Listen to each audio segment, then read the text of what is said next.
What's up? It's your boy Jay working. I just wanted to set this clip up real quick. I was I had the pleasure of doing some portfolio reviews and I met a young lady and I kind of just reviewed her portfolio and gave her some strategies and some tactics and some ways to help her further herself with her graphic design career. So I guess this video could just be a good example for anybody that's in the game or trying to get in the game, college students who need some advice or some ways to craft out the perfect portfolio. So, um, I know you do like probably like two portfolios, one your sophomore year, one your senior year, and then after you're trying to get in, through after you get into the game of what corporate and all that stuff, you'll change it a couple more times. So I'm trying to help people speed up the process. So, um, given what I was learned through the trials and errors of a portfolio and what you should put in there. So, just a video, son. Teachers are always gonna tell you to do the opposite. When somebody's telling you to do the opposite of what you're feeling, usually you in the right direction. What in the world? You want to be, because the thing is, you want to be known for your illustrations, and that's what you love to do. It needs to be in there. Just too, I would like to see one of the problems that I've been coming across is that like I don't see the process. Like, how did you get to this point too? Yeah, I need tons and tons of sketches. Like if you did 1,000 of those girls and thousands of leaves and look showing me pictures of different leaves and stuff that your research on how you got to that point, that's what the client want to see. The client want to see the your thought process. The problem with the universities is that they always have us just show the final product. That's not going to get you in the door. What's going to get you in the door is how did you get to that? And you got to sell yourself as being a practitioner and doing that and how you outwork everybody. The way you show you outwork everybody is by me seeing thousands and thousands of sketches too. Okay, so one of the things is that I need to see your personality and who you are. So that's part of getting you in the door. The work gets you in the door, but me getting to really know you, me getting to see the side of Jamie that, you really love doing this, and maybe me seeing some videos of you sketching. It could be like a time lapse of you pushing through ideas. Here's my process. This is how I get to this point. Like, show me what's unique about Jamie and how she gets to this point, and showing that personality. So it's like you standing in front of your portfolio instead of behind it. This is really gonna make you unique, and this is really gonna change your life if you take this advice. Yeah. You got to think about how to carve out your uniqueness in these pieces. Like, with technology being so easy, I can just grab some stock photography of some ladies and throw some text on the top of it. And I can almost get a template, and the template will give me all of the boxes, all of the stuff. So let me ask you a question. Like, what would be your dream scenario? I mean, you gotta create your dream job. Your portfolio should illustrate what your dream job is. It's like I'm working at my job now before I get it. So if you go back to like letterheads for Montessori schools, you're not gonna want to do that all day. so so I need to see. Don't be afraid to break rapport. The one thing about us as designers, like we break the rules. We not doing what we told all the time. Yes. So what you could do is you could mix the two. So you're doing this cool stuff and then putting it on a t-shirt, taking it to a level where maybe it's a website, but instead of having that, it's like for you designing your own stuff. It's okay. Like that pink right there, that pink cat. This is what you love to do. Show me all of that stuff. That should be on the website. It should be the sketches on how you did that.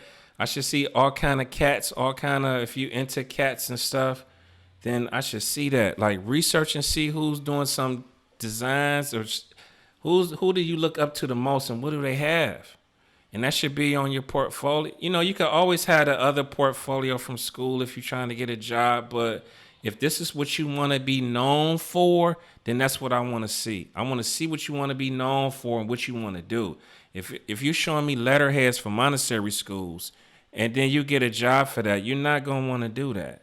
That's beautiful. I like that. So let's just say right here you wanted to put that icon on some pet food. So you still got the design look, but it's got your drawing on there. It's got your illustrations on there. Okay, keep going. That's cool. I think just adding your illustrations. I love it. I love it all. Keep going. Show me more. I think I think adding your illustrations and custom drawings to all of this stuff, the book cover, all of that stuff is beautiful. Pictures of your sketchbooks and stuff like that too.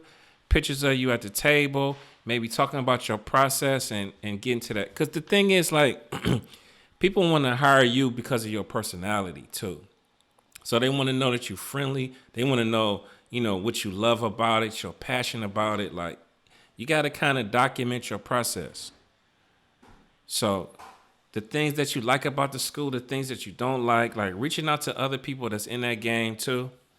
So I hope that helped. I mean, because we designers, so we disruptors. We got to disrupt what's going on. Our job is to shake stuff up and make change and stop doing the cookie cutter stuff and jump out the tree with stuff, because one of the problems I used to have is I would show them the portfolio and they really didn't get a chance to know me, and then when I got hired, they found out that they ain't like me. So this is a way to they really fall in love with you. So that's why I was kind of encouraging you to start a YouTube channel, so we really fall in love with the hair, the glasses, the shirt. I love all of that. So all of that is part of your style, and you just gotta showcase that. So I see you're a cat lover, yes? Okay. I should see cat illustrations out there. You should be the new cat lady. Cause then you got to think about the sub markets of cats. Like, it could be a sub market for vegan cat food. Write this down. It's a website called Google Trends. And just jump on YouTube. It'll take you 5 minutes to see how Google Trends work. So Google Trends is I can type in keywords and Google will give me an output of what's popular. So I could type in cats and probably cat vegan food, and then I could come up. So you see how you can break this cats down into other little sub markets. So now I'm doing I'm doing packaging for cat food for these different markets. So it could be even t-shirts with these cats. It could be, if this is really what you love to do, then, really look into Google Trends and see what's trending with cats and where's people's attention at. Okay?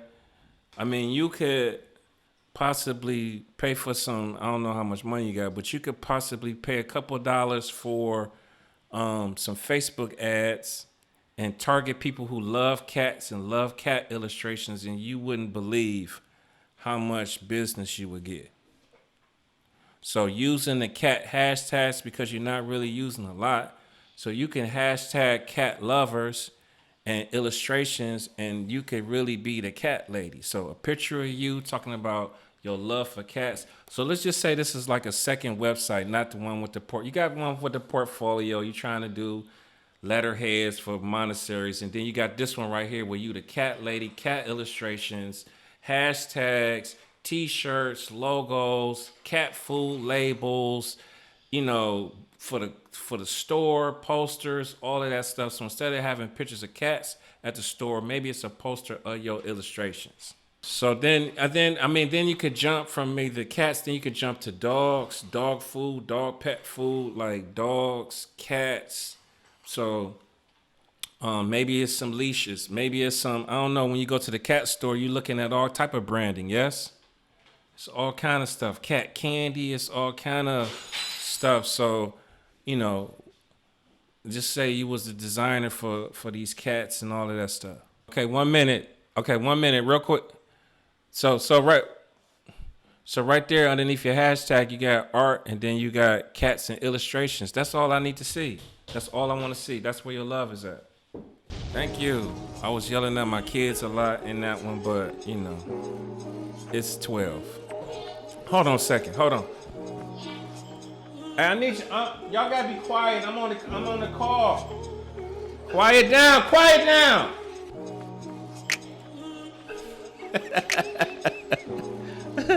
Show me some more.